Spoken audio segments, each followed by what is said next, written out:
আসসালামু আলাইকুম। বিয়েবাড়ির রোস্ট পছন্দ করেন না এমন কাউকে খুঁজে পাওয়া কঠিন। আমার মতো বিয়েবাড়িতে পোলাও রোস্ট টিকিয়া বোরহানি খেতে যান কে কে? আমাদের বিয়েবাড়ির ডেকের মাংসের রেসিপি ভাইরাল হওয়ার পর অনেকেই আমাকে রিকোয়েস্ট করেছেন বিয়েবাড়ির রোস্টের রেসিপি দেওয়ার জন্য। তাই আজ আমি আপনাদের সাথে বিয়েবাড়ির শাহি চিকেন রোস্টের রেসিপি শেয়ার করছি। কম ঝামেলায় হাতের কাছে থাকা উপকরণ দিয়ে খুব সহজেই শাহি চিকেন রোস্ট রান্না করতে পারবেন। আশা করছি বিয়েবাড়ির রোস্ট এখন বাড়িতেই তৈরি করতে পারবেন। রেসিপি ভালো লাগলে প্লিজ লাইক কমেন্ট শেয়ার করতে ভুলবেন না। হাফ কাপ টক দই একটি বাটিতে নিয়ে নিচ্ছি। দইটা একটু ফেটিয়ে নিলে ক্রিমি টেক্সচার আসে। দিয়ে দিচ্ছি 1 চামচ লবণ ও 1 চামচ শুকনা মরিচের গুঁড়ো। সব কিছু আবারও একসাথে ফেটিয়ে নেব। এখানে 1 কেজি ওজনের একটি মুরগি কেটে ধুয়ে পরিষ্কার করে প্রায় 800 গ্রাম হয়েছে। চিকেন পিসগুলো মিক্সচার দিয়ে ভালোভাবে মেখে ম্যারিনেট করে রাখবো 30 মিনিটের মতো। এই পদ্ধতিতে রোস্ট রান্না করার জন্য চিকেন ভাজার দরকার হয় না, তাই চিকেনটা রান্নার আগে অবশ্যই কিছুক্ষণ ভালোভাবে ম্যারিনেট করে রাখতে হবে। ফিরছি 30 মিনিট পর।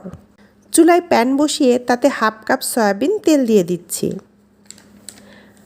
প্রায় 1 কাপ পেঁয়াজ কুচি দিয়ে নেড়েচেড়ে বেরেস্তা করে নেব। এই পেঁয়াজ বেরেস্তার উপরে রোস্টের টেস্টটা অনেকাংশেই নির্ভর করে, তাই বেরেস্তাটা পারফেক্ট হওয়া জরুরি।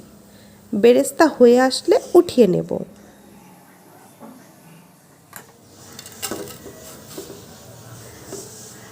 বেরেস্তা ভাজা বাকি তেলেই রান্নাটা করব।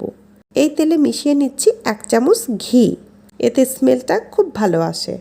2টো তেজপাতা, 6টা সাদা এলাচ, 5টা লং, 8-10টা গোলমরিচ, 1টা কালো এলাচ ও 4 টুকরো দারচিনি ফোড়ন দিয়ে দেব। এতে কিন্তু দারুণ ফ্লেভার আসবে। দিচ্ছি 1 চামচ রসুন বাটা ও 1.5 চামচ আদা বাটা। চুলার আঁচ মিডিয়াম রেখে আদা রসুনটা একটু ভেজে নেব। দিচ্ছি হাফ চামচ ধনিয়ার গুঁড়ো।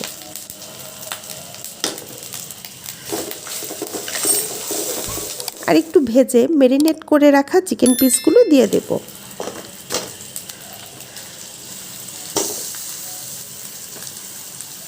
ম্যারিনেট করে রাখা টক দইগুলো পরে অ্যাড করব।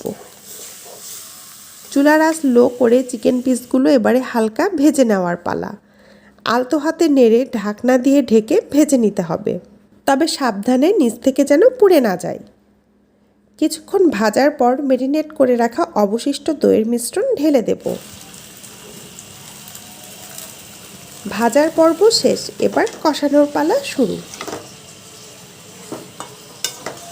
দিচ্ছি 2 চামচ টমেটোর সস, 1.5 চামচ বাদাম বাটা ও জয়ফল জয়ত্রী শাহি জিরা বাটা।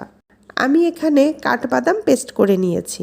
হাফ চামচ শাহি জিরা, ছোট সাইজের জয়ফলের অর্ধেক ও সামান্য জয়ত্রীও পেস্ট করে নিয়েছিলাম। আবারও সব কিছু নেড়ে মিশিয়ে নিচ্ছি। নিচ থেকে নাড়তে হবে যাতে পুড়ে না যায়। কিছুক্ষণ কষানোর পর দিয়ে দিচ্ছি ভেজে রাখা অর্ধেক বেরেস্তা। বেরেস্তা হাত দিয়ে একটু গুঁড়ো করে দিচ্ছি।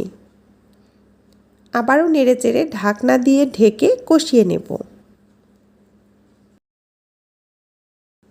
এদিকে 1 গ্লাস গরম পানিতে 3 চামচ পাউডার মিল্ক গুলে নেব। এই দুধে দিয়ে দেব 1 চিমটি জর্দার কালার। এটা চাইলে স্কিপ করতে পারেন, তবে ব্যবহার করলে কালারটা ভালো আসে।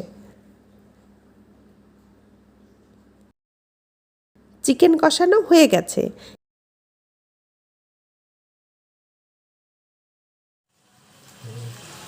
এবারে দিয়ে দিচ্ছি গুলে রাখা গরম দুধ ও হাফ কাপ গরম পানি।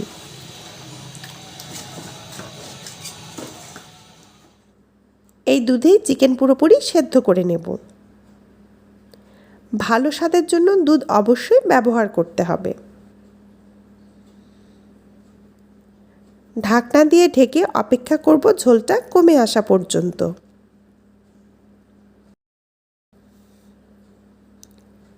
ঝোলটা কমে আসলে আঁচটা কমিয়ে দিয়ে দিচ্ছি কয়েকটা কিশমিশ ও আলু বোখরা। দিচ্ছি 1 চামচ চিনি। মিষ্টির পরিমাণ যার যার পছন্দ অনুযায়ী বুঝে অ্যাড করতে হবে।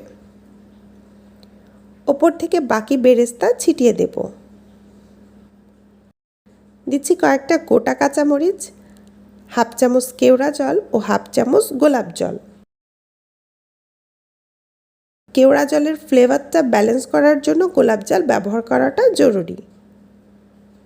সবশেষে 1 চামচ ঘি দিয়ে চুলার আঁচ একদম লো করে ঘড়ি ধরে 5 মিনিট চুলার উপরে বসিয়ে রাখব। তারপর চুলা বন্ধ করে অপেক্ষা করব আরও 10 মিনিট। ব্যাস, চিকেন রোস্ট একদম রেডি। এভাবে রোস্ট রান্না করলে কালার ও স্বাদ দুটোই দারুণ হবে। রোস্ট ভেজে রান্না করলে অনেক সময় উপরে শক্ত আবরণের কারণে ভেতরে মশলা ঢুকতে চায় না।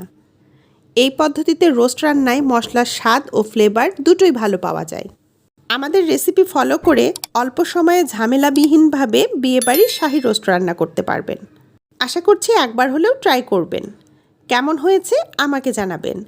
সবাই ভালো থাকবেন, আমাদের জন্য দোয়া করবেন। আর এখনও যারা আমার চ্যানেলটি সাবস্ক্রাইব করেননি, প্লিজ আমার চ্যানেলটি সাবস্ক্রাইব করে আমাকে সাপোর্ট করবেন। আল্লাহ হাফেজ।